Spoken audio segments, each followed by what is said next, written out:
Hi everybody, I'm Helen Thompson from the British Franchise Association and I'm here today talking with Ed Reid from the Alternative Board. Hi Ed, how are you today? I'm great, Helen, thank you. Yes, hope you are too.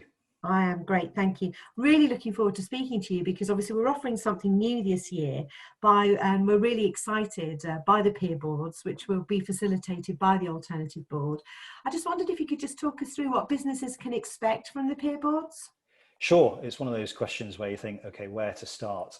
So I guess tiny bit of history. We've been running peer boards for business owners in the UK for the last 11 years. It's what we do as a franchise.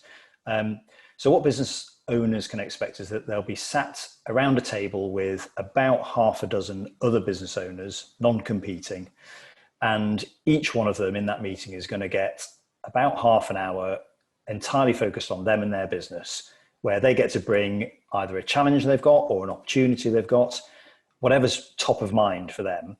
And they get to put that to the table. They'll get questioned by the other business owners around the table to sort of dig into it and clarify exactly what it's like to be in that person's shoes.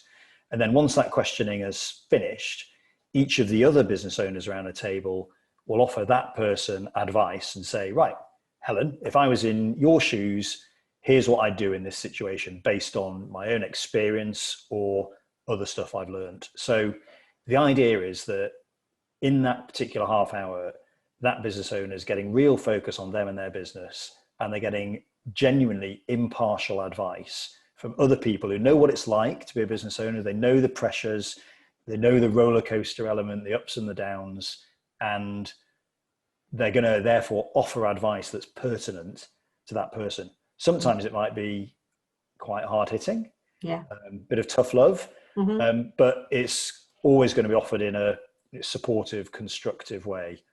Once that advice, so they'll have had advice from the other 5 or 6 people. They're not allowed to talk actually when they're being given that advice, so they can't get defensive about it.